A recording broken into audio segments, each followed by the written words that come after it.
I'm going to tell you a bunch of stuff that I wish somebody had sat me down and told me when I was younger. And that's the fact that your grades do not matter and the university that you go to will not matter. Whether you're staring down at results day in a couple of weeks, or you're waiting on your university classification, or you're out in the real world looking for jobs and you're looking at your CV and thinking that it's not elite enough, this video is for you. And I know it's easy to say this kind of thing, so I'm going to give you my credentials first, and then I'm going to tell you a short, heartwarming story. And by the end of all of it, you are going to feel a million times better about your future. I promise. So, my credentials. I went to the University of Cambridge to do a master's in world history, and before that I did my undergrad in history at the University of York. And at college, and for those of you who aren't from the UK, that's kind of high school, by the end of that I left with an A star and 2 A's. So for all intents and purposes, I got an elite education with pretty decent grades throughout. One of life's biggest ironies is that getting a Cambridge degree actually managed to lose me jobs when I was first trying to get hired. So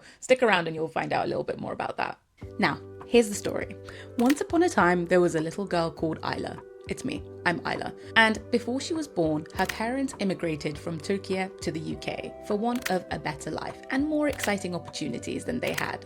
When they arrived, they began their lives working in factories, making garments for big retailers, earning pennies per garment. And after years of grinding at that and saving, they did something very unapologetically Turkish. They opened a kebab shop. Lol. Thank you, Mum, for feeding into the stereotype about Turkish people. I really appreciate it. Aila's mum was working long hours in a tumultuous relationship with her husband with not a lot of money, and the sprinkling of the stresses of that life, plus probably genetics, led to her having a life-changing stroke, which left her permanently disabled and eventually degraded her relationship with her husband, who decided it was too much and left. Okay, telling this story in third person is really hard, so I'm just going to be normal and speak properly. Basically, long story long is my mum had a hard life and she always wanted a better one for me. She pushed me to study and pay attention to my education because she believed in her mind that that would give me a ticket to a better life than she had. And to some degree, she wasn't wrong. A good education can open doors and can give you a more stable future. But the anxiety that that created in me and the pressure that I and society put on me and that you put on yourself trying to be perceived as doing well, it creates so many mental health issues. In addition to that, it also wastes so much of your time because you spend a lot of it worrying about how the world perceives you, what grades you're going to be getting, what names are on your CV, what logos represent who you are. I legitimately went through all the hoops. I had the most type A journey there is. I studied hard, I got good grades, and I said no to so many things that I should have said yes to in relation to hanging out with friends or doing fun things because I was more worried about getting a good mark on a paper that I'd written or making sure I was really prepared for an exam than just enjoying myself as a young person. And to be honest, I regret that. You want to know why? Genuinely why?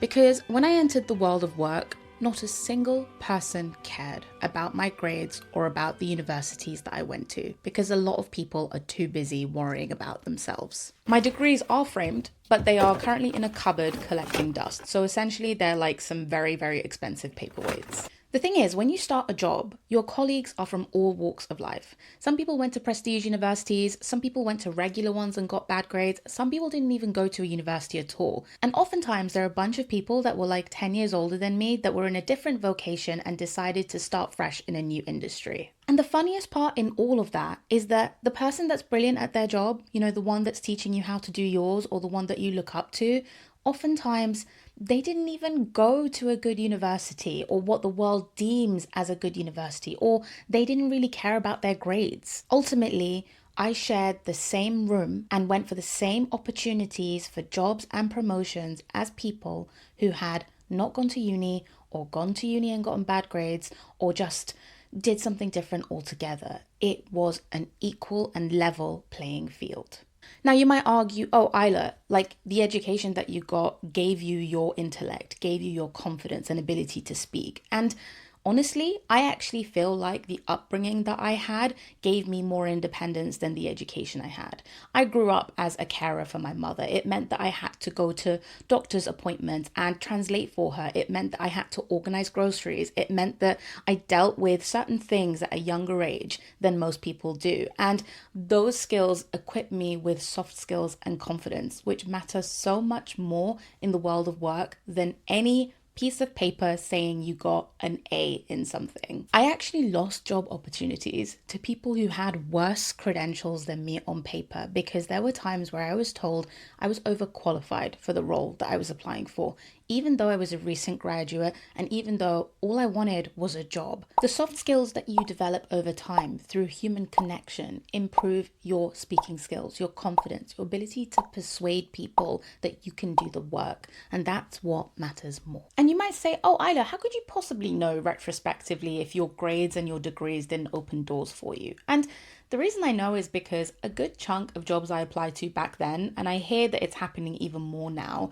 required you to anonymize where you got your degree from to prevent unequal hiring practices. And while it didn't happen all the time, it happened enough that I probably disproportionately worried about what was on my CV than I should have. My first job coming out of uni in London, I was earning 26k. And by the way, I had friends who hadn't gone to uni that were earning more than that. And you might say, Aila, you're just incompetent, like it's your fault you didn't land a good job.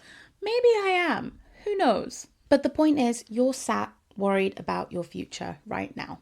You're stressing about the grades that you're going to get. You're wondering what university you're going to end up in. Or if you're a little older, you're looking at your CV and you're thinking, I'm just not good enough. I'm going to tell you something.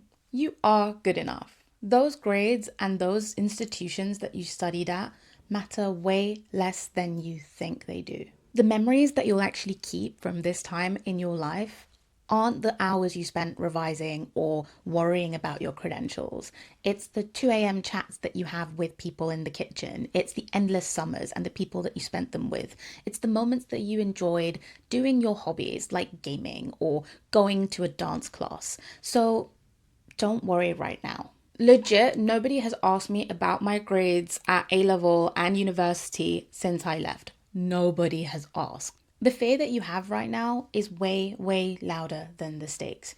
You are not the sum of whatever ends up on that piece of paper when you're done with your studies or your university degree or whatever.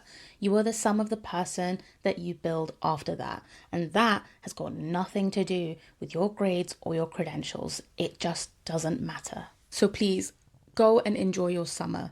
Enjoy your life. Develop your soft skills. The thing that got me through doors was my big gob, the ability to speak, to represent myself, to convince people of my value. That shit, that's gonna get you far. 1 second, I got mail. Sorry, the door went. I'm out of breath. Anyway, I hope that this motivational video has gotten you, I'm out of breath. Why did I run? Anyway, I hope that this motivational video has gotten you riled up to go outside and catch some sun. If you liked it, please subscribe and you'll get notified every time I post, which is on Fridays. Thank you so much for watching and I'll see you in the next one. Bye.